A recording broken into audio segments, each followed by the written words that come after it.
మన ప్రభువైనటువంటి యేసుక్రీస్తు వారి అతి శ్రేష్టమైన నామం పేరిట ఎవరైతే ఈ మాటలు వింటున్నారో వారందరికి కూడా శుభములు కలుగును గాక. మన అనుదిన ధ్యానములో కొండ మీద ప్రసంగము ధన్యతల గురించి ప్రభు మనతో మాట్లాడుతూ వస్తున్నాడు కదా. నిన్నటి దినాన మరి సమాధానపరచువారు ధన్యులు, వారు దేవుని కుమారులు అనబడుతున్నారు అనే విషయాన్ని ధ్యానించాం. ఈరోజు మరొక ధన్యతను ధ్యానించుకుందాం, ప్రార్థన చేసుకుందాం. ప్రేంగళ మాపడవు తండ్రి, నమ్మకం దేవానికి నమ్మ స్తోత్రాలు. ఇంతవరకు మమ్మల్ని కాపాడి భద్రపరుచున్నారు. అనుదిన ధ్యానం కొరకై మీరు ఇచ్చిన మంచి సమయాన్ని బట్టి నమ్మ స్తోత్రాలు. ప్రభా, ప్రతిరోజు కూడా మీ మాటలు మేము అందిస్తుంటున్నాము. అనేకులు వినగలుగుతుంటున్నారు. వినేవారందరూ కూడా సత్యాన్ని తెలుసుకున్నట్లో ఆ సమయం వచ్చినప్పుడు వారు ఆ రీతిగా నిలవడానికి సహాయం చేయమని ప్రార్థన చేస్తూ విధాలాస్థలకు అప్పచెప్పుకుంటూ విధాసను ఆశీర్వదించి ప్రభా మా తండ్రి యొక్క వర్తమాన అనేకులకి క్షేమకరంగా మేలుకరంగా ఉంచమని ప్రార్థన చేస్తూ యేసయ్య పరిశుద్ధ నామమున స్తుతించి ప్రార్థించి గణపరిచి పెడుచున్నాము తండ్రి, ఆమేన్. ప్రియులారా, నిన్నటి దినాన మత్తయి సువార్త 5వ అధ్యాయము 9వ వచనాన్ని ధ్యానిస్తూ వచ్చాం. ఈరోజు మరొక ధన్యత. ఇదేంటి? నీతి నిమిత్తము హింసించబడేవారు ధన్యులు, పరలోక రాజ్యం వారిది. నీతి నిమిత్తము హింసించబడేవారు ధన్యులు, పరలోక రాజ్యం వారిది అన్నారు. అంటే ఇంతకుముందు పైన కూడా మనం చూస్తూ వచ్చాము, నీతి కొరకు ఆకలి తప్పులు గలవారు ధన్యులు, వారు తృప్తిపరచబడుతురు అనే మాట మనం చదువుతాం. అది ఇక్కడ నీతి కొరకు హింసించబడడం అట. ఇది వినేదానికి కూడా ఆశ్చర్యంగా లేదా? నీతి కొరకు హింసించబడడం అంటే ఒక మాటలో చెప్పాలనుకుంటే మంచి చేసిన తర్వాత హింసలు వస్తాయి. మంచి రాజ్యంలో ఉన్నప్పుడు మంచి చేస్తే దానికి హింసలు రావు, దానికి మేళ్ళు వస్తాయి. చెడు రాజ్యాల్లో ఉన్నప్పుడు అప్పుడు మంచి చేస్తే చెడు రాజ్యం కాబట్టి హింసిస్తారు. అందుకని అది అర్థం చేసుకోవాలి. అక్కడ ఏం రాయబడిందంటే నీతి నిమిత్తము హింసించబడేవారు. ఒక వ్యక్తి నీతిగా జీవిస్తానంటాడు అంటే అర్థం ఏంటి? మర్యాదగా, పద్ధతిగా, పరిశుద్ధముగా, యథార్థముగా, ఎవరిని బాధ పెట్టకుండా, అందరిని ప్రేమిస్తూ, అందరికీ సహాయపడుతూ అన్ని విధాలైన మంచి కార్యాలు చేస్తాడు నీతిమంతుడు. మరి అలాంటి ఆయనకి హింసలా? వినడానికి కూడా చాలా ఆశ్చర్యంగా లేదా? నిజమే. ఎందుకు అన్నాడు ఆ మాట అంటే, ఈ లోకంలో నీతి ఒప్పుకోరు. పైకి ఒకవేళ నీతిమంతులుగా కనబడతారు, పైకి ఒకవేళ నీతిని గురించి చెప్తారే కానీ నీతి కొరకై నిలబడేటటువంటి వారు 1% కూడా లేరు. చాలా కష్టం. ఎవరైనా సరే నేను నీతి కొరకై నిలబడతానన్నవారు ప్రపంచ చరిత్రలో యేసుక్రీస్తు ప్రభువారు తప్పక ఎవ్వరూ నిలబడలా. చివరి వరకు అనగా మరణ పర్యంతము వరకు కూడా ఆయన నీతినే బోధించాడు, నీతి కొరకే జీవించాడు, నీతి కొరకే చనిపోయినాడు. అర్థం చేసుకున్నారా? కాబట్టి నీతి కొరకు నీతిమంతులు ఎందుకు హింస వస్తుంది? నీతిలో 3 విషయాలు ఉంటాయి. మళ్ళా చెప్తున్నాను. 1 దుర్నీతి అంటారు. దుర్నీతి అంటే ఇది నీతే కానీ చెడ్డ నీతి. ఇందులో కూడా నీతి ఉంది కానీ చెడ్డ నీతి అది. ఉదాహరణ చెప్తున్నాను. దొంగతనం చేసి వచ్చి నేను దేవుడికి 100 రూపాయలు ఇస్తున్నాను అన్నారనుకోండి, అది ఏ నీతి అంటారు? ఒకడికి అన్యాయం చేసి వాడిని దోచుకొని వాడి డబ్బు, వాడి ఆస్తులన్నీ తీసుకొని వచ్చేసి నేను అన్నదానాలు చేస్తున్నాను అనుకోండి, అదే నీతి. దుర్నీతి అంటే మనం ఏది ఇచ్చినా, ఏది చేసినా, ఏది మాట్లాడినా అందులో చెడు కనపడకూడదు. అందుకని అంటాడు యెషయా గ్రంథంలో మానవుని యొక్క నీతి మురికి పేలికలతో సమానము అని అన్నాడు. ఎందుకన్నాడు ఆ మాట? మంచి నీతిగా చేస్తే మానవులు, దేవుడు అంటున్నాడు అది మురికి పేల. ఎందుకదంటే నీవు ఆ కార్యం వెనక చేయకముందు ఏం చేసావు? నీవు అన్నదానం చేసావు, గోదానం చేసావు, భూదానం చేసావు, వస్త్రదానం చేసావు, ఎన్నో దానాలు చేస్తున్నావు కదా. దానకన్నుడిలాగా అనేక దానాలు చేస్తున్నారు కదా. ఈ దానం వెనక ఎక్కడి నుంచి వచ్చింది? దేవుని ఆశీర్వాదం పొందేవా? దేవుని దగ్గర నుంచి నీకు వచ్చిన దానిలో నువ్వు దానం చేస్తున్నావా? లేక మోసయుక్తముగా, అబద్ధమైన రీతిగా, నీతి కానటువంటి దాన్ని నేను సంపాదించి, అన్యాయంగా అక్రమంగా సంపాదించి, ఇతరులు లేకుండా వాళ్ళది కూడా నువ్వు దోచుకొని నేను నీతిని చేస్తున్నానంటావా? దానిని దుర్నీతి అంటారు. మూడవది ఇది. రెండవది ఏంటంటే స్వనీతి అంటారు. స్వనీతి అంటే సొంత నీతి. అంటే వాళ్ళు మిగతా వాళ్ళు ఎవ్వరు లెక్క చేయరు.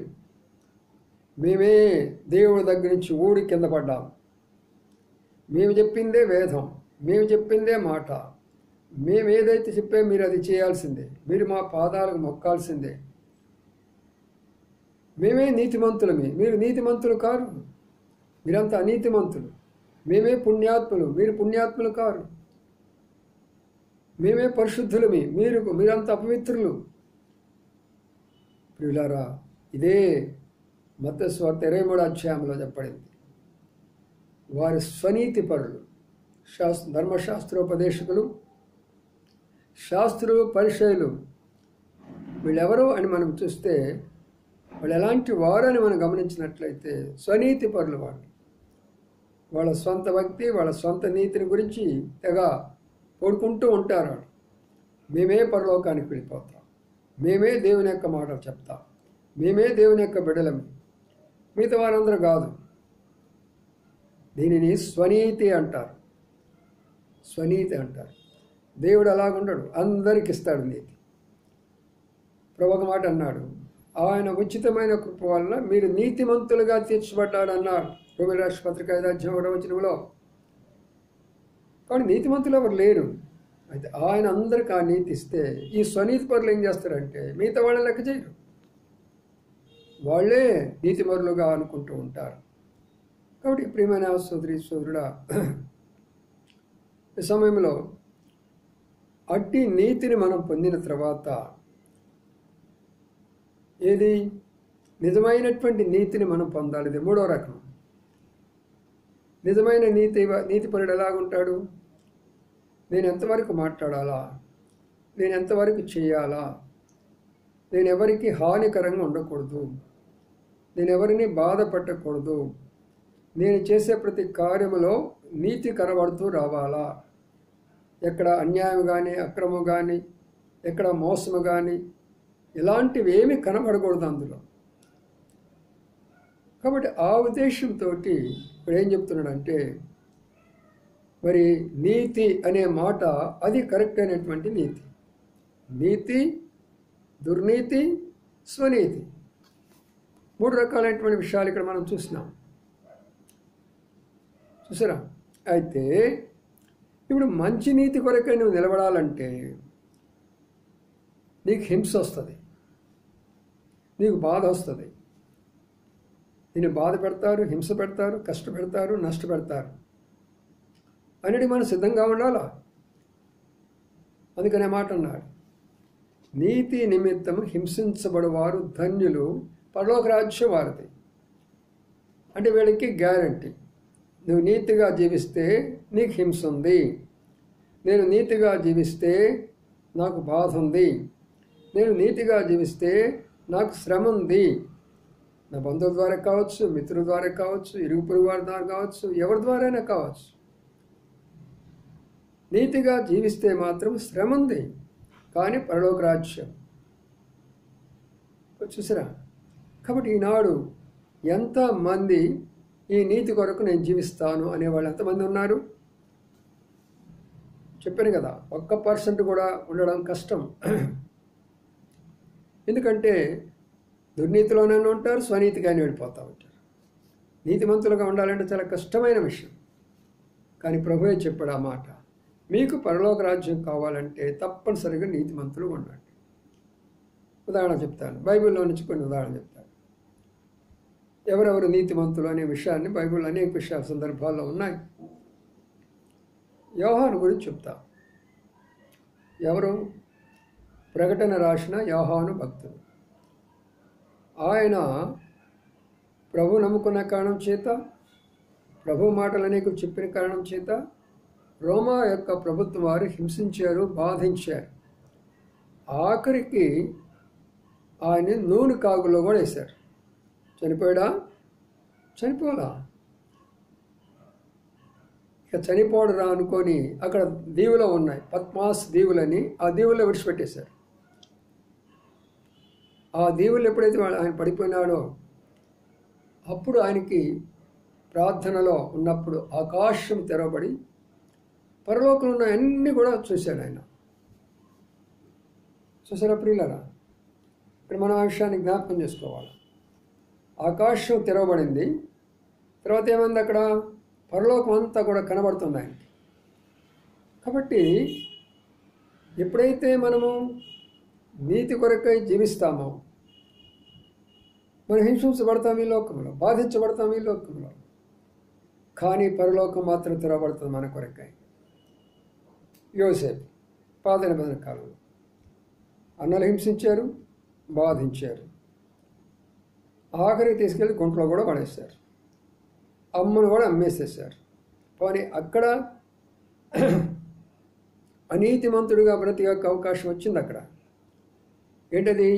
పొతిఫర్ ఇంట్లో పాపం చేసడానికి అవకాశం వచ్చింది. కానీ చేశాడా? నీతిమంతుడిగా జీవించాడు. శ్రమ వచ్చిందా? శ్రమ వచ్చింది. ఎక్కడేశారు? జైలు వేశారు. జైలు వేశారని నీతిని విడిచిపెట్టుకున్నాడా? విడిచిపెట్టుకోవాలా. పరలోక రాజ్యం వారిది. ఇలాగా దేవుని యొక్క వాక్యములో ఎన్నో సందర్భాల్లో నీతిమంతులుగా జీవించారు, శ్రమలు పడ్డారు. ఎందుకంటే వారికి పరలోకం కనబడుతుంది, భూలోకం కనబడదు.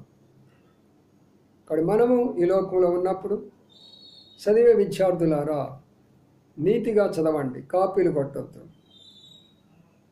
ఎట్టి పరిస్థితిలో కూడా కాపీలు కొట్టొద్దు. కష్టపడి చదవండి, కష్టపడి రాయండి. దేవుడు మిమ్మల్ని ఆశీర్వదిస్తాడు, మంచి మార్కులు ఇస్తాడు, పరలోక రాజ్యం ఇస్తాడు.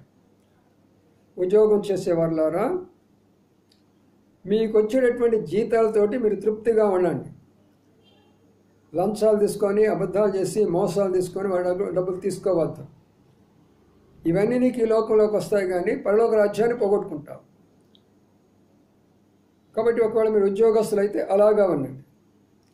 వ్యాపారస్తులారా మీరు వ్యాపారంలో మీకు ఎంత నిజాయితీగా, ఎంత నీకు లాభము రీజనబుల్గా ఉంటుందో అంతే తీసుకో. అన్యాయము, అక్రమమైనటువంటి ధరలు పెంచేసేసి అనీతిమంతుడుగా ఉండవద్దు. కాబట్టి ఇలాగా మనము ఏ పని చేసినప్పటికీ దేవుని యొక్క వాక్య ప్రకారంగా మనం చేస్తే పరలోక రాజ్యం మనది అంటున్నాడు. ప్రియమైన సోదరి సోదరుడా, ఈ మాట వింటున్నాం మనం అందరం కూడా, ప్రభువా నీతిమంతుడుగా ఉండటానికి నన్ను జ్ఞాపకం చేసుకో. నేను, నా కుటుంబం, నేను, నా బిడ్డలు, నేను, నా భార్య, నా భర్త, అందరం కూడా నీతిమంతులుగా ఉంటాను. చూసారా? పరలోక రాజ్యం వారిది అని అన్నాడు. ఇంక అనుమానం లేదు. నువ్వు నీతిగా జీవిస్తే నీకు ఇంక అనుమానం లేదు, పరలోక రాజ్యంలో ఉంటావా లేదనే అనుమానం లేనే లేదు. కానీ ఈ లోకంలో మాత్రం నీకు శ్రమ ఉంది. స్నేహితులు వస్తారు, మన నీతిని చెడగొట్టేస్తారు. బంధువులు వస్తారు, మన నీతిని చెడగొట్టేస్తారు. డబ్బు వస్తుంది, మనకు ఆశ చూపిస్తుంది, నీతిని చెడగొడతారు. ఆస్తులు వస్తాయి, మన నీతిని చెడగొడతాయి. శరీర అభిలాషలు వస్తాయి, మన నీతిని చెడగొడతాయి. దైవ సేవకులైనా సరే ఎట్టి పరిస్థితిలో కూడా అనీతి కార్యాలు మనం చేయకూడదు. అందుకని పరలోక రాజ్యానికి మనం వెళ్ళాలి అన్నప్పుడు ప్రతి ఒక్కరము కూడా నీతి కొరకై హింసించబడదాం. ఈ రోజుల్లో దేవుని వాక్యం చెప్పకూడదు, మా గృహాలకు రాకూడదు, వచ్చిన వాళ్ళని కొడుతున్నారు, వాళ్ళని బాధిస్తున్నారు, స్త్రీలను కూడా లెక్క చేయకుండా వారిని ఎన్నో రకాలైనటువంటి రీతిగా బాధిస్తుంటున్నారు, మైకులు పీకేస్తుంటున్నారు. మరి ఆయా స్థలాల్లో మందిరాల్లోకి వెళ్ళి గొడవలు చేస్తుంటున్నారు. మరికొన్ని స్థలాలు అయితే మందిరాలే పడగొడుతుంటున్నారు. ధైర్యంగా ఉండండి, మీరు నీతి కొరకై హింసించబడుతుంటున్నారు. పరలోక రాజ్యం ఇది. ఇక్కడేదో కొంత నష్టం కలుగుతుంది మనకు. ఆ కొంత నష్టం కలిగినంత మాత్రాన మనం ఏం పోగొట్టుకోం. పరలోక రాజ్యం అంది అంటే ఆ ఒక్క మాటను చెప్పాలని చాలా సమయం పడుతుంది. పరలోక రాజ్యం అంటే సామాన్యమా? దేవదూతలు ఉంటారు అక్కడ, షెరుపులు కెరూపులు ఉంటారు అక్కడ, అద్భుతమైనటువంటి యొక్క మరి తేజస్సు ఉంటుంది అక్కడ. ఆకలి దప్పులు లేనటువంటి పట్టణం అది, సూర్యుడు లేనటువంటి పట్టణము. వీధులు చూస్తే బంగారు వీధులు, గృహాలు చూస్తే అద్భుతమైనటువంటి యొక్క అపరంజి మేడల్లాగా కట్టబడినటువంటి వాటిలో నివాసము. మన శరీరాలు చూస్తే మహిమా శరీరాలు. చూసారా ప్రియులారా, ఇంత భాగ్యాన్ని పోగొట్టుకొని దౌర్భాగ్యమైన డబ్బు కొరక, ఆస్తుల కొరక, స్నేహితుల కొరక, బంధువుల కొరక, లేక దేని కొరకు నీతిని విడిచిపెట్టుకోవాలా మనం? అందుకనే నీతి కొరకు హింసించబడవారు ధన్యులు, పరలోక రాజ్యము వారిది. ఇటు అనుభవంలోకి ప్రభు మనల్ని నడిపించును గాక. ప్రతి ఒక్కరం కూడా నీతిగా జీవిస్తాం. యవనస్తులైనా, సహోదరులైనా, వ్యవసాయకులమైన ఎక్కడ కూడా దేనికి ఆశపడకుండా ఆ పరలోక భాగ్యం కొరకు మనము సిద్ధపరచుకుందాం. ప్రార్థన చేసుకుందాం. ప్రేంగళ మా పడవ తండ్రి, నమ్మకాన్ని మా దేవానికి కొందరు స్తోత్రాలు చెల్లించుకుంటున్నాం. సమయంలో నీతిని గురించి కొన్ని మాటలు మాట్లాడుతూ వచ్చారు. ఆ నీతి కూడా ప్రభా మీరిస్తే తప్పక ఆ నీతిని మేము పొందలేము. ఇది పరసంబంధమైనటువంటి యొక్క నీతి. భూలోకంలో ఎలాంటి నీతి దొరకదు. మాకు అట్టి నీతి ప్రసాదించు. ఎన్ని కష్టాలు వచ్చినా, ఎన్ని బాధలు వచ్చినా, ఎన్ని హింసలు వచ్చినా మీ కొరకై, నీతి కొరకై మేము జీవించడానికి సహాయం చేయండి. ఈ వాక్యం నా ప్రతి ఒక్క బిడ్డలో కూడా అలాంటి గొప్ప భారం దయచేయండి. నీతిమంతులుగా ఉండి పరలోక రాజ్యంలో ప్రవేశం దయచేయమని యేసయ్య పరిశుద్ధ నామమున స్తుతించి ప్రార్థించి గణపరిచి వేడుకొంచున్నాము తండ్రి. ఆమేన్. కాబట్టి ప్రియులారా, మనం అందరం కూడా భూ సంబంధమైన స్వనీతి మనకొద్దు, భూ సంబంధమైన దుర్నీతి మనకొద్దు. పరసంబంధమైన నీతిని కోరుకుందాం. ఆయన కొరకే జీవిస్తాము, ఆయన కొరకే మరణిస్తాము, ఆయన రాజ్యంలో ఉందాం. ఇటు అనుభవం ప్రభు మనకందరికీ దయచేయును గాక. ఆమేన్.